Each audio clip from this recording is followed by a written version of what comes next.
Remember when a film spent $12 million on its first 24 minutes, turned the surf red, and was still only halfway to showing you what actually happened on that beach? That was Saving Private Ryan, Steven Spielberg, 1998. The setup is brutal in its simplicity. A squad of Army Rangers gets sent deep into occupied France to pull out one man, Private James Francis Ryan, because 3 of his brothers are already dead, and nobody wants his mother burying a 4th. It stars Tom Hanks, Tom Sizemore, Edward Burns, Barry Pepper, Adam Goldberg, Giovanni Ribisi, Vin Diesel, and Jeremy Davies, plus Matt Damon as the one guy 8 soldiers have to march across Normandy to find. Today we're counting down 15 weird facts about this movie you probably didn't know. And stick around for number 1. There's a scene here you've watched a dozen times and completely misread. Before we drop into the landing craft, hit like and subscribe. Consider it your pre-mission briefing. All right, lock and load. Let's move out. Number 15. So real, the government set up a hotline. Filming the landing on the actual Normandy beaches was never happening. That sand is protected memorial ground where thousands died, and nobody was about to bury live explosives in a war grave. So the production decamped to a quiet stretch of the Irish coast, Ballinesker Beach in County Wexford, and built the nightmare from scratch. Mel Gibson, of all people, pointed Spielberg there after working with the Irish military on Braveheart. What they spent on it is its own kind of insane. Roughly $12 million, close to a fifth of the entire budget, for about 24 minutes with barely any dialogue and almost none of the plot. Well over 1,000 extras, a lot of them Irish Army reservists. They buried the beach in Czech hedgehogs, smoke, and mannequins, fitted real amputee performers with prosthetics, and rigged live charges so the sand detonated around the actors instead of just looking like it. The surf ran red. And it worked a little too well. When the movie hit theaters, the realism dragged World War II vets straight back, and the Department of Veteran Affairs had to stand up a toll-free hotline to handle the fallout. Calls blew past 100, more than they'd heard from World War II vets in years. That's the bar they set on day one, and spent the rest of the shoot refusing to lower it. Number 14. A $3,000 short film bought him a career. Before Vin Diesel was driving cars out of airplanes and hosting the most emotionally intense barbecues in cinema, he was an actor in New York who couldn't get a callback. The industry had no box for him. Too big for one, wrong ethnicity for another, and multiracial in a decade that had no clue what to do with that. So in 1995, he stopped waiting. He wrote, directed, produced, scored, and starred in his own short, Multifacial, a guy going audition to audition getting told he's not quite right for anything. It was honest and uncomfortable in a way nobody had ever paid him to be, and it landed at Cannes. That's where things started moving. The buzz helped him finance his first feature, and a couple years later the short made its way to Spielberg. He didn't call Diesel in to read. He wrote a part into Saving Private Ryan just for him, Private Caparzo, the warmest guy in the squad. $3,000 and 3 days. Either the best return on investment in Hollywood history, or the best case ever made for building your own door when nobody opens one. Probably both. Number 13. The cinematographer won an Oscar for making this movie look worse. Modern lenses are built to flatter, special coatings that tame the light, kill the flares, and make whatever you point them at look a little prettier than it is. Janusz Kamiński had those coatings stripped clean off. Without him, the light misbehaves exactly how he wanted. Flares blow out, contrast goes flat, and the whole image turns hazy and a little ugly while staying in focus. He wasn't going for beautiful. He was going for 1940s newsreel. The desaturated, low-tech color footage combat cameramen actually shot. The stuff that still feels like the closest thing we have to being there. Kappa's blurred D-Day stills fed into it too, though half of those are blurry because a darkroom assistant melted the negatives drying them. So Kamiński leaned all the way in. He cut the shutter angle down so motion stopped looking smooth and turned sharp, jittery, wrong. Gunfire quit smearing across the frame. Bodies snapped through it. Explosions felt like they were punching holes in time. Then he ran the film through a bleach bypass, draining the color until the whole world went cold and gray and metallic. Add it up, and every close-up of Hanks on that beach is stripped of all the polish. No soft light, no movie star glow. Just a terrified man who doesn't want to be there. That was the point. Break the equipment, win the Oscar. Number 12. The casting that started with a fear of water. Billy Bob Thornton had just won a screenwriting Oscar for Sling Blade when the Horvath role came his way, and he reportedly turned it down because he's afraid of water. Which for this shoot was a problem. Weeks on a cold Irish beach, buried in surf, smoke, fake blood, practical explosions, and Spielberg-level chaos. For him, that wasn't a job. It was a crisis with a paycheck attached. And water's just the start of it. Thornton has talked for years about a whole collection of strange phobias, antique furniture famously among them. So passing on a war epic because the ocean got too much screen time is weirdly exactly on brand. The guy who won for writing said no to the acting role of a lifetime over the sea. So Horvath went to Tom Sizemore instead, who showed up with baggage of his own, a serious substance abuse problem Spielberg already knew about. He hired him anyway, on terms strange enough to earn their own spot later in this countdown. We'll get there. Number 11. The lunch Robin Williams accidentally turned into a casting session. Matt Damon had already auditioned for Saving Private Ryan and got passed over. Put himself on tape, read for Ryan, heard nothing. That's usually where the story ends. Then Robin Williams happened. While the Good Will Hunting cast was rehearsing in Boston, Williams walked Damon and Ben Affleck over to meet Spielberg, who was in town because, as he saw it, meeting the greatest filmmaker alive is never a bad thing. Casual generosity from a guy who had plenty of it. Spielberg took one look at Damon and said he knew him from somewhere.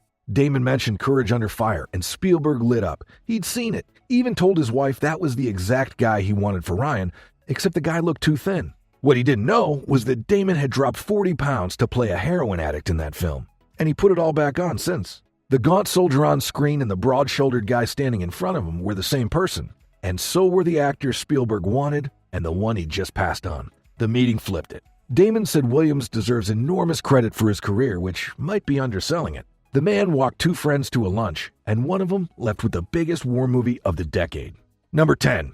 A Russian tank in a German costume. The Tigers in the final battle are fakes, and if you know tanks, you can tell. The production needed working German Tiger Is, the most feared armored vehicle in the European theater, a machine the Allies spent years just trying to figure out how to kill. Problem is, real Tigers are practically priceless museum pieces now. There's exactly one running original left on the planet, and nobody's parking it on a muddy field to blow it up. In 1998 CGI couldn't fake a tank this central to the scene without looking like a cartoon. So the effects team took Soviet T-34 chassis and built Tiger shells over the top. To most of us, totally convincing. To armor nerds, it's a giveaway from the first frame. The road wheels sit in a straight line instead of the Tiger's interlocked setup. The proportions are off, the whole silhouette's wrong. A Russian tank in a German costume.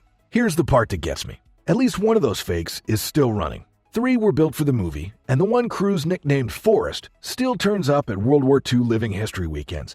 Close enough to peek at the road wheels, which are still dented from the special effects charges that went off during the final battle.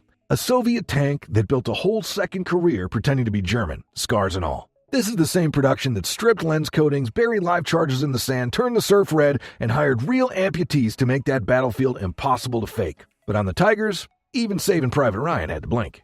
Number 9. No storyboards, no plan, no second chances. $12 million.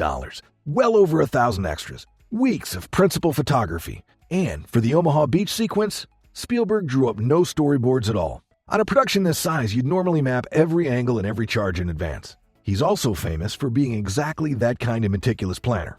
Not here. Instead, he told his camera operators to chase the action live, the way a real combat photographer would, never knowing where the next blast is coming from, because nobody on the actual beach knew either. That's why the sequence never feels choreographed. The camera lurches, focus slips, the frame loses the action and scrambles to find it again. In any other film, those are mistakes. Here, it plays like footage somebody barely survived long enough to bring back. He shot the movie in order, too, start to finish, the beach first, which he later called a mentally demoralizing experience because the whole team was reliving the loss in sequence. As the characters died, the actors playing them packed up and went home, so the squad on set kept physically shrinking. The wear on everyone's faces by the back half wasn't all acting. Some of it was just exhaustion with nowhere left to go. Number 8. A whole fake town undone by one white button. Ramel, French town where the squad makes its last stand, never existed. It's a stand-in for the real Norman villages that got torn apart in the weeks after D-Day, and the production built it from nothing. They took over a shut-down British aerospace site at Hatfield, north of London, and put up a 3-block ruined town from scratch. Months of work, with real rubble trucked in from demolition yards to make fresh construction look like it had been shelled for years. They built it so convincingly that the far side of the river doubled as a second village for earlier scenes. Then a group of local teenagers found an unguarded footpath onto the property. They climbed onto one of the military vehicles parked in a field, working off the very reasonable assumption that it was a prop. It was not. One kid started mashing buttons. "It's a museum piece, it's just background," his friend reportedly told him. Right up until he hit a white one, and the whole half-track roared to life and lurched forward. Then came the sirens, the jeeps, and the dogs. They went over the sides at a dead sprint. And the set didn't get torn down afterward. A few years later, it was expanded and reused as the main backlot for Band of Brothers. The vehicles, one assumes, were watched a little more closely the second time around. Quick pause. If you've ever rewound the Omaha beach landing just to figure out how the hell they pulled it off, you're exactly who this channel's for. Drop your most memorable moment from this film in the comments. Like the video, subscribe, and hang on, because number 1 genuinely changes the way you watch this movie. Okay, we've got a mission to complete. Number 7. The casualties Hollywood couldn't fake, so it didn't. For the worst injuries on the beach, the production hired real amputees. Late 90s CGI couldn't sell limb loss at that scale, and fake limbs strapped to able-bodied extras always moved wrong. The camera caught the lie every time. So, they went the other way entirely. 20 to 30 amputees and men with spinal injuries were cast as soldiers and fitted with prosthetics rigged to blow on cue. So a limb coming off on screen read as exactly what it was. It reportedly stirred up a real controversy in Ireland, and you could see why people argued about it. But the performers themselves mostly told a different story. Well paid, glad to meet the cast, proud of the work. What they gave the film is footage people still flinch away from decades on. A movie built to show what that beach did to bodies got its truth from men already living their own version of it. Number 6. The brother everyone buried came home. The whole plot is real, or, well, the spark for it is. It comes from the Niland brothers of Tonawanda, New York. Edward, Preston, Robert, and Fritz. Edward, the oldest, was flying into the China-Burma-India theater when his B-25 went down over Burma. He bailed out, vanished into the jungle, and was presumed dead. Then came Normandy. Robert, a paratrooper with the 82nd Airborne, was killed on D-Day. Preston died the next day. And just like that, as far as the Army knew, Fritz Niland was the only brother left. Here's where the movie and the truth split, and what the movie never tells you. On screen, Ryan lives, and most of the men sent for him don't, and that ending has been wrecking people for decades. But in May 1945, the Niland family got word that Edward, the brother everybody had buried in their heads, was alive. He'd survived the jungle, been captured, and spent nearly a year in a POW camp before it was liberated. He came home skin and bone, but he came home. So the movie lets one of 4 brothers make it back. The real Niland family got 2. Hollywood just left that part out of the credits. Number 5. The machine gun you hear before you see. Most war movies pull gunfire from the same stock libraries Hollywood's been recycling for decades, which is why your brain filed those sounds under safe somewhere around age 10. For a movie this committed, that wouldn't fly. So sound designer Gary Rydstrom took his team out and recorded actual period weapons until every gun in the film had a voice that existed nowhere else. One mattered most. The German MG-42 fired around 1,200 rounds a minute, more than double the American guns. So fast, the individual shots smear into one long tearing noise. The men who faced it called it Hitler's zipper. Once you know that sound, the movie starts wielding it like a warning from hell. You hear it before you ever spot where it's coming from. Rydstrom got it exact enough that veterans recognized it instantly. The real thing, decades later, coming out of a speaker. 2 of the film's 5 Oscars went to sound. That's how close they got it. Number 4. 2 big stars almost played the wrong role. Before Hanks, both Harrison Ford and Mel Gibson were seriously in the running for Captain Miller, and either one would have made a completely different movie. By the late 90s, Ford and Gibson had spent years building reputations on heroic competence. Ford was Indiana Jones, Han Solo, Jack Ryan, men who face impossible odds and find the way through, because that's the contract those actors have with you. Gibson had directed and starred in Braveheart, a warrior who won't break even while being executed. Put either at the center, and you spend 2.5 hours pretty sure the lead walks out alive. Hanks broke that deal. Miller isn't a soldier by trade. He's a high school English teacher from Adley, Pennsylvania, handed a rifle and a war he never signed up for, with a hand that won't stop shaking. And it almost didn't happen from both directions. Spielberg balked at the idea of his all-American everyman mowing down enemy soldiers, and Hanks couldn't quite believe they wanted him for it at all. What squared it was Hanks deciding the character's fear was the engine behind every choice Miller makes, and he could carry that fear without it ever reading as weakness. So when Miller dies, it doesn't land like a hero going down. It lands like an ordinary man who was never supposed to be on that bridge, which is the whole thing the movie's saying about everyone who didn't come home. Ford and Gibson would have been good. Hanks, only one who was right. Number 3, reverse method acting. Make everyone else suffer. Matt Damon skipped boot camp, and that was Spielberg's plan all along. The rest of the core cast got shipped off to a week of historically accurate misery run by Captain Dale Dye, a veteran advisor whose entire method is making actors understand war through their own exhaustion. Marches under 40-plus pounds of gear, 3 hours of sleep, nights on cold ground, rations nobody would miss, and hours learning to clean, load, and fire real weapons. Di called them all turds. Hank was turd number 1 and dropped him for push-ups if they so much as called a weapon a gun. And it rained the whole time. 7 straight days. Edward Burns called it the worst experience of his life, and after 3 days in the group, actually voted to quit. Hanks, already halfway into being their captain, talked him back off the ledge. When he stayed, everyone stayed. Damon, meanwhile, was home. Real food, real bed, 0 rain. Then he strolled onto set, rested and a little too cheerful, to join 8 men who just suffered through a week together. The resentment in the squad shows Private Ryan on screen wasn't all acting. Method usually means the actor suffers for the role. Spielberg flipped it. He made everyone standing next to Damon suffer instead. Number 2. One failed test from a total reshoot. Tom Sizemore's contract had a clause with almost no precedent in Hollywood. A drug test every single day of the 58-day shoot. Not 3 strikes, not a warning. Fail one, and he was gone. Every scene he'd already filmed, reshot from scratch with a new actor, whatever it cost. Sizemore's own words? Spielberg would fire him on the spot and redo all 58 days.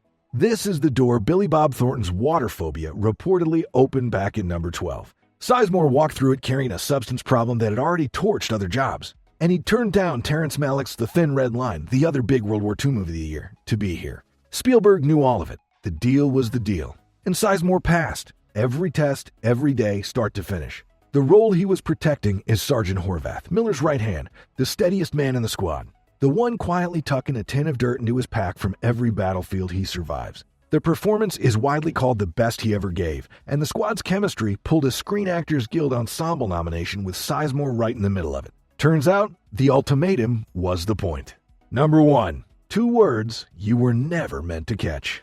During the landing, 2 soldiers come out of a German position with their hands up, and the GIs, running on pure adrenaline after watching their unit die in the surf, shoot them anyway. One American cracks that they were probably saying something about washing up for supper. For decades, people read that scene exactly how it plays. Fog of war, enemy soldiers, the ugly thing combat does to men. Nearly everyone read it wrong. Those 2 men weren't speaking German. They were speaking Czech, and what they were actually saying was, "Please don't shoot, I'm not German, I'm Czech, I didn't kill anyone." They were conscripts. Men pulled out of occupied Eastern Europe and forced into German uniforms by the same country that had already crushed their own. And Spielberg refused to subtitle it. He drops you into the exact position of the American soldiers. You hear something you can't parse, it registers as nothing, you move on. Once you know the words, the whole scene flips. It stops being battlefield chaos and becomes 2 men gunned down mid-sentence, while explaining they were never the enemy, by the side that, in any other version of their lives, came to free them. You didn't get a subtitle. Neither did the men pulling the triggers. That's the whole terrible point. And there you have it. 15 weird facts about Saving Private Ryan. Which fact hit you the hardest? Drop it in the comments. Subscribe and ring the bell so you don't miss what's next. Until next time, at ease, soldier. This is Remember When.